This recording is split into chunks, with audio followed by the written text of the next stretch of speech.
বিসমিল্লাহির রহমানির রহিম। আসসালামু আলাইকুম। ইসলামী প্রজাতন্ত্র ইরানের বিশ্ব কার্যক্রমের বাংলা অনুষ্ঠানে আপনাদের স্বাগত জানাচ্ছি। এখন শুনবেন সূরা বাকারার 284 ও 285 নম্বর আয়াতের তেলাওয়াত ও তরজমা। আউযু বিল্লাহি মিনাশ শাইতানির রাজীম। বিসমিল্লাহির রহমানির রহিম।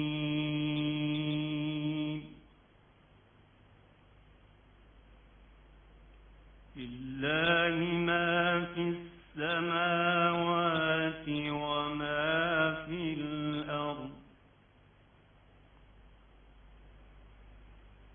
ওয়া ইন তুবদু মা ফি আনফুসিকুম আও তুখফুহু ইউহাসিবকুম বিল্লাহ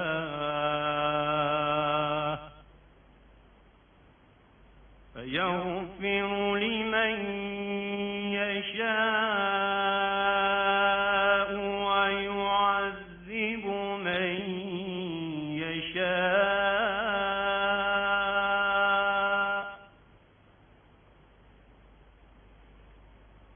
ওয়াল্লাহু আলা কুল্লি শাইইন কাদির।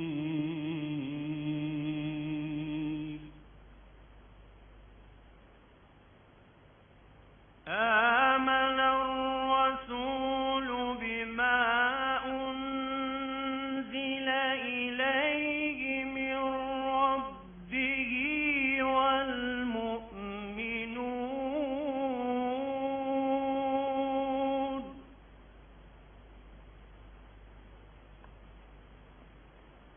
কুল্লুন আমানা বিল্লাহি ওয়া মালাইকাতিহি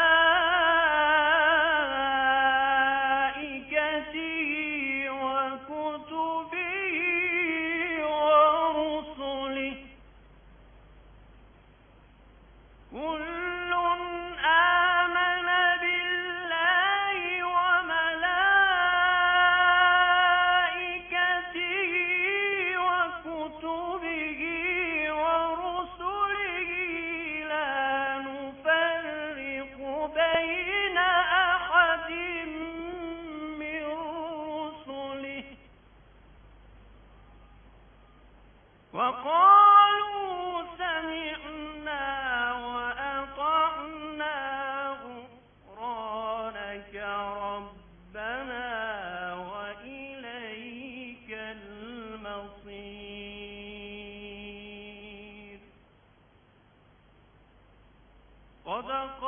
সাদাকাল্লাহুল আলিয়্যুল আযীম। বিসমিল্লাহির রহমানির রহিম। যা কিছু আকাশ মণ্ডলীতে রয়েছে আর যা কিছু পৃথিবীতে আছে সবই আল্লাহর। তোমরা তোমাদের মনের কথা প্রকাশ করো বা নাই করো, আল্লাহ তোমাদের কাছ থেকে তার হিসাব নেবেন। তারপর যাকে ইচ্ছা তিনি ক্ষমা করবেন এবং যাকে ইচ্ছা শাস্তি দেবেন। আল্লাহ সকল বিষয়ে সর্বশক্তিমান। রাসূল বিশ্বাস রাখেন সেই সব বিষয় সম্পর্কে যা তাঁর পালনকর্তার পক্ষ থেকে তাঁর কাছে অবতীর্ণ হয়েছে, এবং মুসলমানরাও বিশ্বাস রাখে আল্লাহর প্রতি, তাঁর ফেরেশতাদের প্রতি, তাঁর গ্রন্থসমূহের প্রতি এবং তাঁর পয়গম্বরদের প্রতি। তারা বলে, আমরা তাঁর পয়গম্বরদের মধ্যে কোনো তারতম্য করি না। তারা বলে, আমরা শুনেছি এবং কবুল করেছি। আমরা তোমার ক্ষমা চাই, হে আমাদের পালনকর্তা। তোমারই দিকে প্রত্যাবর্তন করতে হবে। সাদাকাল্লাহুল আলিয়্যুল আযীম। শ্রোতা বন্ধুরা, অর্থসহ পবিত্র কোরআনের তেলাওয়াত শুনলেন। আজ সোমবার 28 জুন 14 আষাঢ় এবং ফার্সি 7 তীর। রেডিও তেহরানের নৈশ অধিবেশনের বাংলা অনুষ্ঠানে আপনাদের স্বাগত জানাচ্ছি আমি বাবুল আখতার। এই অনুষ্ঠান প্রচারিত হচ্ছে বাংলাদেশ ও ভারতের শর্টওয়েভ 41 মিটার ব্যান্ডে 7305 কিলোহার্টজে। ইন্টারনেটে আমাদের অনুষ্ঠান শোনার ঠিকানা parstoday.com/bn। রেডিও তেহরানের বাংলা অনুষ্ঠান বাংলাদেশ সময় রাত 8:30টায় সান্ধ্য অধিবেশন এবং রাত 10:30টায় নৈশ অধিবেশন সরাসরি শুনতে পাবেন। এছাড়া আমাদের আর্কাইভে 1 মাসের সান্ধ্য ও নৈশ অধিবেশনের অনুষ্ঠান আপলোড করা থাকে, ফলে যে কোনো সময় বিশ্বের যে কোনো স্থান থেকে আমাদের আর্কাইভে ঢুকে তা শুনতে পাবেন। এবারে আজকের অনুষ্ঠান সূচি জানিয়ে দিচ্ছি। শুরুতেই থাকছে বিশ্ব সংবাদ। এতে থাকবে ঢাকা ও কলকাতা থেকে আমাদের সংবাদদাতাদের পাঠানো 2টি রিপোর্ট। এরপর সংবাদ ভাষ্যের অনুষ্ঠান দৃষ্টিপাতে রয়েছে আফগানিস্তানের সরকারি সেনাবাহিনীর সঙ্গে তালেবান যোদ্ধাদের লড়াই সম্পর্কে আমাদের ভাষ্যকারের একটি পর্যালোচনা। এছাড়া বাংলাদেশে ঢাকার মগবাজারে ভয়াবহ বিস্ফোরণ এবং এই ধরনের ঘটনা রোধে করণীয় সম্পর্কে ঢাকা থেকে আমাদের বিশেষ প্রতিনিধি আব্দুর রহমান খানের একটি প্রতিবেদন। সবশেষে সংক্ষিপ্ত সংবাদ।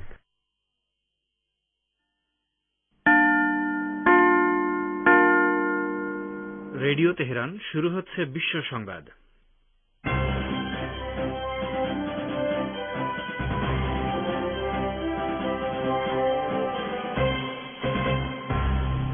প্রথমেই সংবাদ শিরোনাম।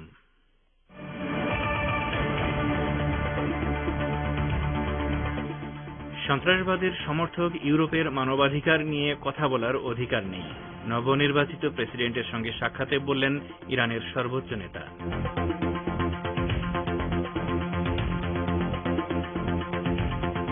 জাতীয় স্বার্থ রক্ষিত না হলে ইরানও ভিয়েনা সংলাপ থেকে বেরিয়ে আসবে, হুঁশিয়ারি দিলেন ইরানের সংসদের পররাষ্ট্রনীতি বিষয়ক কমিশনের মুখপাত্র।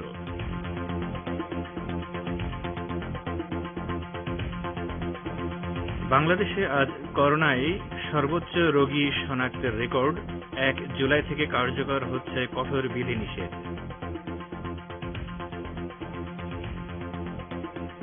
এবং ভারত নিয়ন্ত্রিত কাশ্মীরে গেরিলা হামলায় 1 পুলিশ ও তার পরিবারের সদস্যরা নিহত হয়েছে।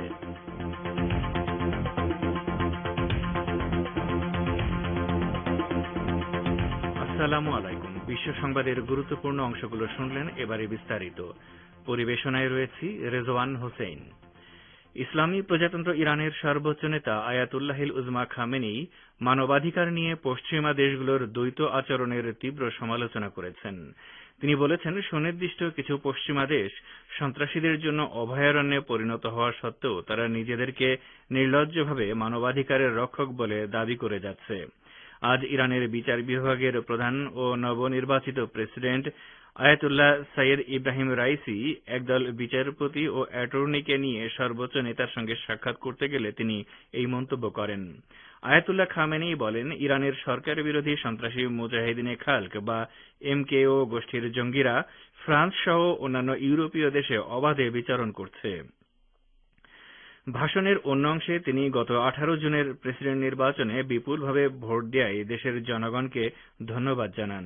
ওই নির্বাচনে আয়াতুল্লাহ ইব্রাহিম রাইসি শতকরা 62% বেশি ভোট পেয়ে ইরানের 8ম প্রেসিডেন্ট নির্বাচিত হয়েছেন। ইরানের সংসদের জাতীয় নিরাপত্তা ও পররাষ্ট্রনীতি বিষয়ক স্থায়ী কমিশনের মুখপাত্র আব্বাস জাদে মেশকিনি বলেছেন, পরমাণু সমঝোতা ইরানের যতটা না প্রয়োজন তার চেয়ে বেশি প্রয়োজন আমেরিকার। তিনি বলেন, আমেরিকার ইরান বিষয়ক বিশেষ প্রতিনিধি রবার্ট ম্যালি পরমাণু সমঝোতা পুনরুজ্জীবনের সংলাপ সম্পর্কে যে মন্তব্য করেছেন তার কূটনৈতিক গুরুত্ব নেই। তিনি বরং মনস্তাত্ত্বিক চাপ সৃষ্টি করে ইরানের কাছ থেকে ছাড় আদায়ের অভিপ্রায় ব্যক্ত করেছেন। মেশকিনি বলেন, ইরানও যদি আমেরিকার মতো কূটকৌশলের আশ্রয় নেয় তাহলে আমাদের অবস্থান হচ্ছে, যদি ইরানের জাতীয় স্বার্থ রক্ষিত না হয় তাহলে ইরানও ভিয়েনার সংলাপ থেকে বেরিয়ে আসবে।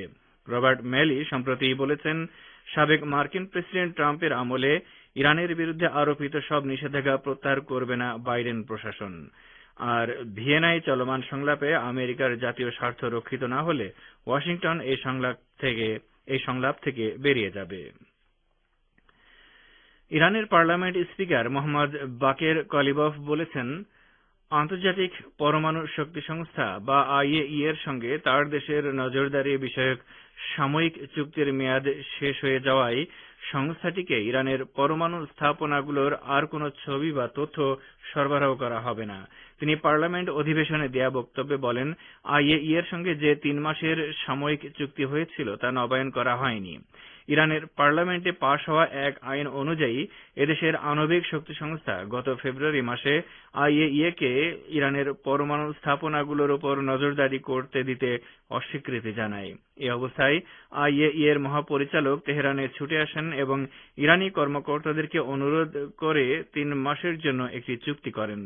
ইরান বলছে, আমেরিকা তেহরানের উপর আরোপিত নিষেধাজ্ঞা প্রত্যাহার করে পরমাণু সমঝোতায় ফিরে এলে পাশ্চাত্যের সঙ্গে ইরানের এ সংক্রান্ত অচলাবস্থার অবসান হবে। আপনারা বিশ্ব সংবাদ শুনছেন রেডিও তেহরান থেকে, আর প্রচারিত হচ্ছে শর্টওয়েভ 41 মিটার ব্যান্ডে। বাংলাদেশে করোনা ভাইরাসে আক্রান্ত হয়ে গতকাল একদিনে সর্বোচ্চ মৃত্যুর রেকর্ড হওয়ার পর আজ একদিনে সর্বোচ্চ সংখ্যক রোগী শনাক্তের রেকর্ড হয়েছে। এদিকে দেশটিতে করোনা পরিস্থিতির অবনতি হওয়ায় আগামী 1 জুলাই থেকে সারা দেশে কঠোর বিধিনিষেধ আরোপের সিদ্ধান্ত নিয়েছে সরকার। এ সম্পর্কে বিস্তারিত বলছেন ঢাকা থেকে আব্দুর রহমান খান। বাংলাদেশ সরকারের স্বাস্থ্য অধিদপ্তর থেকে গতকাল জানানো হয়েছিল একদিনে করোনায় মৃত্যুর সর্বোচ্চ রেকর্ড, আর আজ জানানো হয়েছে একদিনে সর্বোচ্চ সংখ্যক রোগী শনাক্তের রেকর্ড। আজ সোমবার সকাল 8টায় সমাপ্ত 24 ঘন্টায় করোনা রোগী শনাক্ত হয়েছে 8,364 জন। গত বছরের 8 মার্চ দেশে প্রথম করোনা ধরা পড়ার পর থেকে এ পর্যন্ত এটাই 24 ঘন্টায় সর্বোচ্চ রোগী শনাক্তের রেকর্ড। গত 24 ঘন্টায় করোনায় মৃত্যু হয়েছে 104 জনের। আগের 24 ঘন্টায় দেশে করোনা ভাইরাসে সংক্রমিত হয়ে সর্বোচ্চ সংখ্যক 119 জনের মৃত্যু হয়েছিল। দেশে এ পর্যন্ত করোনায় সংক্রমিত রোগীর সংখ্যা দাঁড়িয়েছে মোট 8,96,770 জন, আর মোট মৃত্যু হয়েছে 14,276 জনের। স্বাস্থ্য অধিদপ্তর জানিয়েছে গত 24 ঘন্টায় মোট 35,059 জনের নমুনা পরীক্ষা করা হয়, আর পরীক্ষার বিপরীতে রোগী শনাক্তের হার দাঁড়িয়েছে 23.86%। বিশ্ব স্বাস্থ্য সংস্থার মানদণ্ড অনুযায়ী কোন দেশে টানা 2 সপ্তাহের বেশি সময় পরীক্ষার বিপরীতে রোগী শনাক্ত 5% নিচে থাকলে পরিস্থিতি নিয়ন্ত্রণে রয়েছে বলে ধরা হয়। সেখানে আশঙ্কাজনকভাবে গত কয়েকদিন ধরে বাংলাদেশে রোগী শনাক্ত পাওয়া যাচ্ছে 20% বেশি। এদিকে দেশে করোনা পরিস্থিতির অবনতি হওয়ায় আগামী 1 জুলাই থেকে সারা দেশে কঠোর বিধিনিষেধ আরোপের সিদ্ধান্ত নিয়েছে সরকার। জেলা উপজেলা পর্যায়ের কর্মকর্তাদের সাথে কথা বলে মন্ত্রিপরিষদের বৈঠকে এই সিদ্ধান্ত নেওয়া হয়েছে।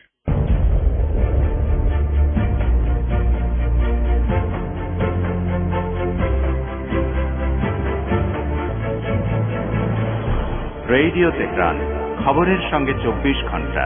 ভিজিট করুন আমাদের ওয়েব পেজ firsttoday.com/bn।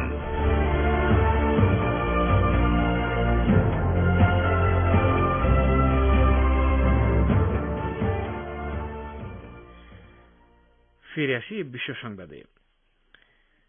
দক্ষিণ এশিয়া, বিশেষ করে বাংলাদেশের উপর রোহিঙ্গা সংকটের নেতিবাচক প্রভাবের বিষয়ে সতর্ক করেছেন বাংলাদেশের পররাষ্ট্রমন্ত্রী এ কে আব্দুল মোমেন। তিনি দক্ষিণ এশীয় অঞ্চলে শান্তি ও নিরাপত্তার চ্যালেঞ্জ পর্যালোচনা শীর্ষক এক আন্তর্জাতিক ওয়েবিনারে আরও বলেছেন, মিয়ানমারের রোহিঙ্গাদের সমস্যা বাংলাদেশ সহ গোটা অঞ্চলের উপরেই প্রভাব ফেলছে। তিনি অগ্রাধিকার ভিত্তিতে রোহিঙ্গা সমস্যা সমাধানে সবাইকে এগিয়ে আসার আহ্বান জানান। বাংলাদেশের পররাষ্ট্রমন্ত্রী বলেন, রোহিঙ্গা মুসলমানদের উপর নিপীড়ন বন্ধে জোরালো কোনো পদক্ষেপ চোখে পড়ছে না। আন্তর্জাতিক সম্প্রদায়ের উচিত রোহিঙ্গা নির্যাতন ও নিপীড়নের বিরুদ্ধে সোচ্চার হওয়া। পররাষ্ট্রমন্ত্রী এ কে মোমেন বলেন, মিয়ানমারের বিশাল মুসলিম গোষ্ঠীর উপর নির্যাতন নিপীড়নের বিষয়ে নীরবতা হচ্ছে বিপজ্জনক, কারণ একটা সময় আসবে যখন তা গোটা অঞ্চলকেই ক্ষতির মুখে ঠেলে দেবে। বাংলাদেশের মতো অন্যরাও এই সংকটের মাধ্যমে ক্ষতিগ্রস্ত হবে।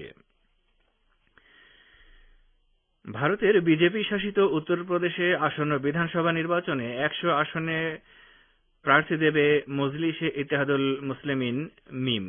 দলটির পক্ষ থেকে মিমের অন্যতম প্রধান নেতা ও তেলেঙ্গানা রাজ্যের বিধায়ক আকবরউদ্দিন ওয়াইসি এরই মধ্যে সামাজিক যোগাযোগ মাধ্যমে এক বার্তায় বলেন, মিম উত্তরপ্রদেশে 100 বিধানসভা আসনে নির্বাচনে লড়ার সিদ্ধান্ত নিয়েছে।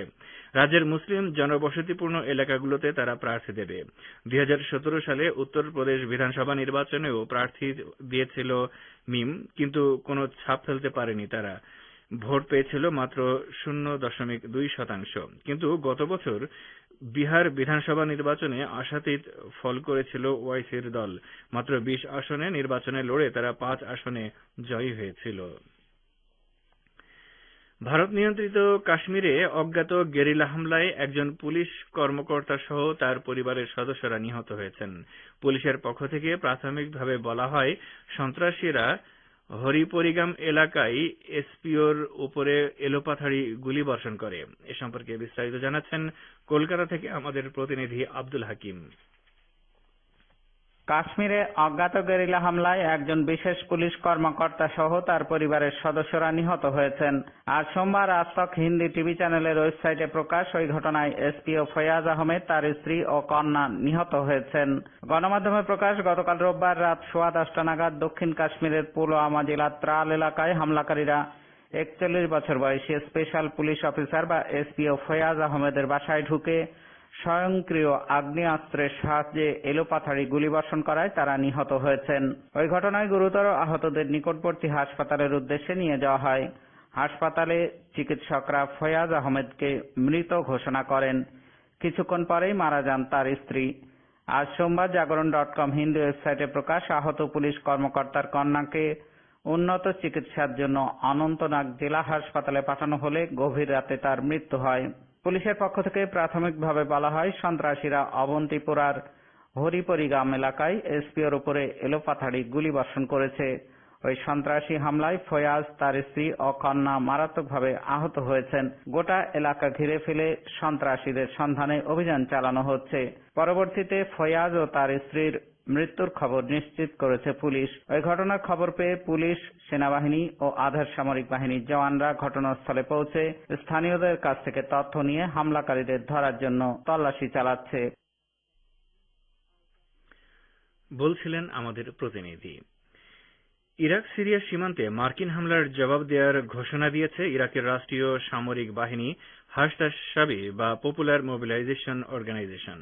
আজ ভোরে ইরাক সিরিয়া সীমান্তে এই বাহিনীর সদস্যদের উপর মার্কিন হামলায় অন্তত 4 জন শহীদ হয়েছেন। হাশতাশাবি এক বিবৃতিতে বলেছে, 4 শহীদের রক্তের বদলা নেওয়া হবে। হাশতাশাবির পাল্টা জবাবের অধিকার রয়েছে বলে বিবৃতিতে উল্লেখ করা হয়েছে। হাশতাশাবির বরাত দিয়ে সংবাদ সংস্থা মাওয়াজিন নিউজ জানিয়েছে, সিরিয়া থেকে আইএস সন্ত্রাসীদের অনুপ্রবেশ ঠেকানোর মিশনে থাকা সদস্যদের লক্ষ্য করে হামলা চালানো হয়েছে। তারা ইরাকে মোতায়েন বিদেশি বাহিনীর বিরুদ্ধে কোনো তৎপরতা চালাচ্ছিল না, সেখানে কোনো অস্ত্রাগারও ছিল না। হাশতাশাবি অবিলম্বে ইরাক থেকে মার্কিন সেনা বহিষ্কারের দাবির পুনরাবৃত্তি করেছে। সম্প্রতি রাশিয়ার ক্রিমিয়া উপকূল অতিক্রমকারী ব্রিটিশ ডেস্ট্রয়ার ডিফেন্ডারের তথ্য সম্বলিত দেশটির প্রতিরক্ষা মন্ত্রণালয়ের গোপন নথি কেন্টের একটি বাস স্টপেজে পাওয়া গেছে। এসব নথির একটিতে ক্রিমিয়া উপকূল অতিক্রমের সময় রাশিয়া সম্ভাব্য কি প্রতিক্রিয়া ব্যক্ত করতে পারে তা বর্ণনা করা হয়েছে। অন্য একটি নথিতে আফগানিস্তানে মার্কিন নেতৃত্বাধীন ন্যাটো বাহিনীর দায়িত্ব পালনের মেয়াদ শেষ হয়ে যাওয়ার পরও দেশটিতে সম্ভাব্য ব্রিটিশ সেনা উপস্থিতির বিশদ বিবরণ দেওয়া হয়েছে। ব্রিটিশ সরকার বলছে, গোপন নথি ফাঁস হয়ে যাওয়ার বিষয়ে তদন্ত শুরু হয়েছে। আর এরই সাথে শেষ করছি রেডিও তেহরান থেকে আপাতত বিশ্ব সংবাদ।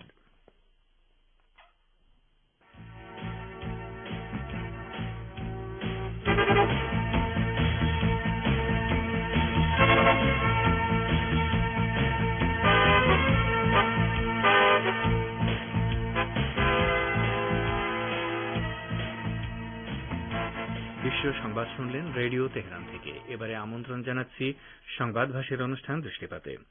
আফগানিস্তানে তালেবান সশস্ত্র বাহিনী সে দেশের উত্তর ও উত্তর পূর্বাঞ্চলের বেশ কিছু জেলা শহর দখল করে নিয়েছে।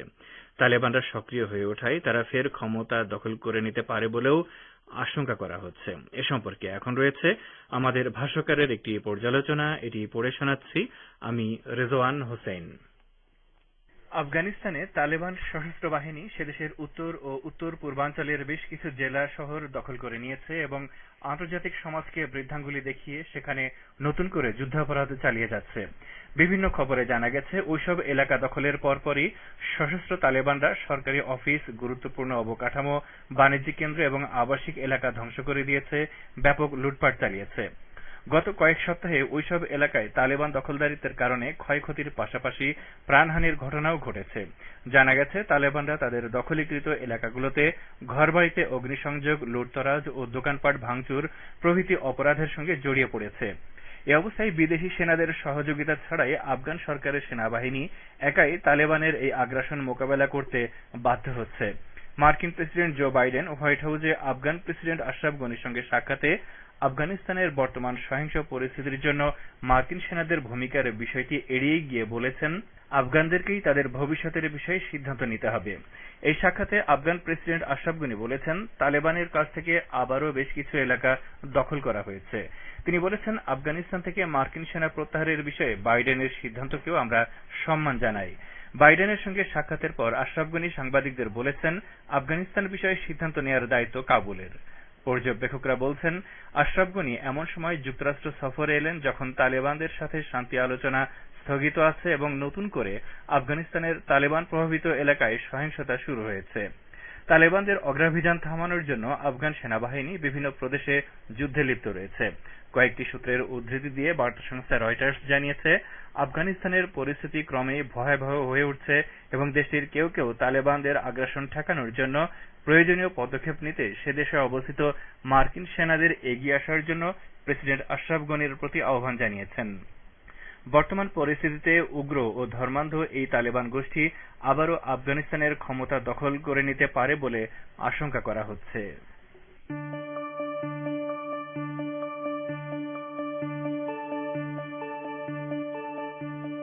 আপনারা রেডিও তেহরানের অনুষ্ঠান শুনছেন সরাসরি তেহরান স্টুডিও থেকে। ইন্টারনেটে আমাদের অনুষ্ঠান প্রতিদিন শুনুন এই ঠিকানায় parstoday.com/pl। ফেসবুক লাইভে যোগ দিন এই ঠিকানায় facebook.com/Radio Tehran BN। আমাদের কাছে ইমেল করার ঠিকানা radioteheran1982@gmail.com। এবারে বাংলাদেশ প্রসঙ্গ। বাংলাদেশের রাজধানী মগবাজার এলাকায় ভয়াবহ বিস্ফোরণের পর আজ ঘটনাস্থল পরিদর্শন করেছেন পুলিশের মহাপরিদর্শক ডক্টর বেনজির আহমেদ। তিনি বলেছেন, এটি কোনো নাশকতার বিষয় নয়, গ্যাস থেকে এই ঘটনা ঘটেছে। এ সম্পর্কে প্রতিবেদন পাঠিয়েছেন ঢাকা থেকে আমাদের বিশেষ প্রতিনিধি আব্দুর রহমান খান। রাজধানীর মগবাজার এলাকায় ভয়াবহ বিস্ফোরণের পর আজ সকালে ঘটনাস্থল পরিদর্শন করে পুলিশের মহাপরিদর্শক ডক্টর বেনজির আহমেদ প্রাথমিকভাবে ধারণা করছেন এটি কোনো নাশকতার বিষয় নয়, গ্যাস থেকে এই ঘটনা ঘটেছে। নর্মালি যে বিস্ফোরক হয় তাহলে বহুমুখী, মানে যদি ওই ধরনের বিস্ফোরক হয় এটা অন্তত 3-4 দিকে যাবে। গ্লাসের ভাঙা টুকরা ছাড়া অন্য কিছু কিন্তু আমরা পর্যন্ত খুঁজে পাইনি। বিস্ফোরণের ঘটনায় ঢাকা মহানগর পুলিশের সাইবার সিকিউরিটিজ অ্যান্ড ক্রাইম বিভাগের ডিআইজি আসাদুজ্জামানকে প্রধান করে 7 সদস্য বিশিষ্ট পুলিশের একটি তদন্ত কমিটি গঠন করা হয়েছে। তদন্ত কমিটিকে আগামী 7 কর্মদিবসের মধ্যে সুস্পষ্ট মতামত সহ প্রতিবেদন জমা দিতে বলা হয়েছে। ঘটনাস্থলে উপস্থিত ফায়ার ব্রিগেড কর্মকর্তারাও বলছেন, তারা এটাকে গ্যাস দুর্ঘটনা ধরে নিয়েই তদন্ত করছে। গ্যাসের যে এক্সপ্লোশনের সম্ভাবনাটা নিয়ে আমরা আগাচ্ছি। এখানে আমরা এই নাশকতার কোনো আলামত পর্যন্ত পাইনি। নাশকতার কিছু সাইন এন্ড সিম্পটম থাকে, আমরা এরকম কিছু পাইনি এই পর্যন্ত। এছাড়া বিস্ফোরক অধিদপ্তরের প্রধান বিস্ফোরক পরিদর্শক আবুল কালাম আজাদ ঘটনাস্থল পরিদর্শনে এসে জানিয়েছেন, ভবনটির নিচতলায় হাইড্রোকার্বনের উপস্থিতি পাওয়া গেছে।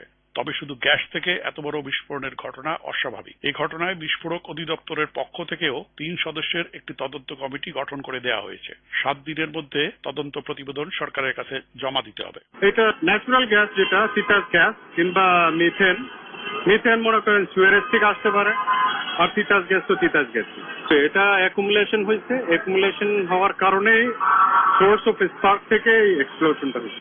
মগবাজারের বিস্ফোরণের ঘটনায় বিদ্যুৎ জ্বালানি প্রতিমন্ত্রী নসরুল হামিদের কাছে সংসদে 300 বিধিতে বক্তব্য দেওয়ার দাবি উঠেছে জাতীয় সংসদে। এ সময় বিএনপি দলীয় সদস্য অ্যাডভোকেট হারুনুর রশিদ বলেন, এই ঘটনার দায় দায়িত্ব সরকার কিছুতেই এড়াতে পারে না। এই দায়িত্ব সরকারকে নিতে হবে মাননীয় স্পিকার। রাজধানীর মতো জায়গায় যদি আজকে এরকম একটা ঘটনা ঘটে, সেখানে কি ভয়াবহ একটা অবস্থা আছে, সেখানে অনেকগুলো বাড়ি আজকে ঝুঁকিপূর্ণ হয়ে গেছে। যে ঢাকা শহরে বাসাবাড়িতে বিভিন্ন জায়গায় যে বিদ্যুৎ সরবরাহ যারা লাইন নির্মাণ করেছে, এগুলোর সেফটি জায়গাটা নিশ্চিত করতে হবে। এখানে বেআইনি যারা গ্যাস সংযোগ নিচ্ছে, যারা বেআইনি বিদ্যুৎ সংযোগ নিচ্ছে, এগুলোর বিরুদ্ধে ব্যবস্থা গ্রহণ না করলে মানুষকে এইভাবে প্রতিনিয়ত মানুষ মরবে। উল্লেখ্য, গতকাল রবিবার সন্ধ্যায় এই ভয়াবহ বিস্ফোরণের ঘটনাটি ঘটে। এতে মগবাজারের ওয়্যারলেস গেট এলাকায় অবস্থিত রাখি ডিড নামে একটি 3তলা ভবন ধসে নারী ও শিশু সহ অন্তত 7 জন নিহত হন। আহত হন ওই ভবনের বাসিন্দা ছাড়াও পথচারী সহ শতাধিক ব্যক্তি। এদের মধ্যে 9 জনের অবস্থা আশঙ্কাজনক।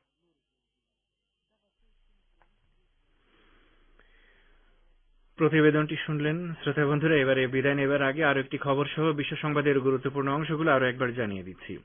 সন্ত্রাসবাদের সমর্থক ইউরোপের মানবাধিকার নিয়ে কথা বলার অধিকার নেই, নবনির্বাচিত প্রেসিডেন্টের সঙ্গে সাক্ষাতে বললেন ইরানের সর্বোচ্চ নেতা। জাতীয় স্বার্থ রক্ষিত না হলে ইরানও ভিয়েনা সংলাপ থেকে বেরিয়ে আসবে, হুঁশিয়ারি দিলেন ইরানের সংসদের পররাষ্ট্রনীতি বিষয়ক কমিশনের মুখপাত্র। বাংলাদেশে আজ করোনায় সর্বোচ্চ রোগী শনাক্তের রেকর্ড। 1 জুলাই থেকে কার্যকর হচ্ছে কঠোর বিধিনিষেধ। ভারতের কাশ্মীরে গেরিলা হামলায় 1 পুলিশ ও তার পরিবারের সদস্যরা নিহত হয়েছে। এবারে আরো একটি খবর। মার্কিন যুক্তরাষ্ট্রের ফ্লোরিডা অঙ্গরাজ্যের মিয়ামিতে ভবন ধসে নিহতের সংখ্যা বেড়ে 9 জনে দাঁড়িয়েছে। এছাড়া এখনো নিখোঁজ 150 শতাধিক মানুষ। নিখোঁজ ব্যক্তিরা ধ্বংসস্তূপের নিচে চাপা পড়ে আছে বলে ধারণা করা হচ্ছে। উদ্ধারকর্মীদের ধারণা, ধ্বংসস্তূপ দ্রুত সরানো গেলে অনেক মানুষকে বাঁচানো যেত। এই অবস্থায় সংকট মোকাবেলায় মার্কিন সরকারের ব্যর্থতা নিয়ে ব্যাপক সমালোচনা হচ্ছে। শ্রোতা বন্ধুরা, আমাদের নির্ধারিত সময় শেষ হয়ে আসায় রেডিও তেহরান থেকে আমি রেজওয়ান হোসেন আজকের মতো এখানেই বিদায় চাইছি। খোদা হাফেজ।